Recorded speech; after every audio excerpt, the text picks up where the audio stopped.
今日咧會繼續咧讀西敏信條呢本書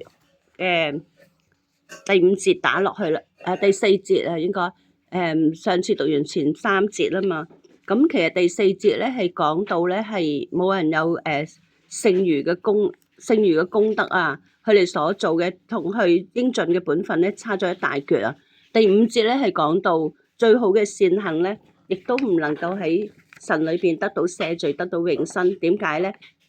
因為其實咧根本我哋混雜咗我哋人所做嘅嘢，就會有不完全同埋被玷污，所以咧經唔起神嚴格嘅審判。唔單止唔得到呢樣，唔得到嗰樣，而且咧其實咧都係經唔起審判啊。第6節咧就講到咁點解信徒所做嘅善行仍然都蒙悅納咧？其實係因為睇住基督啊，喺基督裏邊即係蒙悅納。咁第7節係講啲乜嘢咧？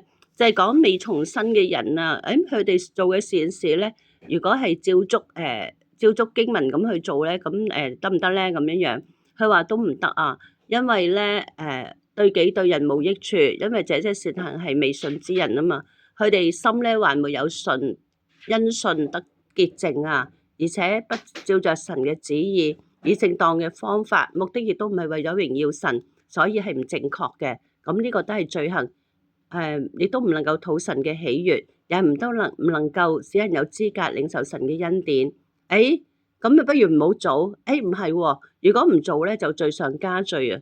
咁啊，呢個咧就係全部嗰個講到善行咧，就全部7節咧就讀完俾大家聽啊。咁善行咧再重溫少少啦。善行咧其實呢度咧係講過漸進式成聖生活嘅時候咧，善行係有地位嘅。但係喺得救稱義嘅上邊咧，係完全冇角色嘅。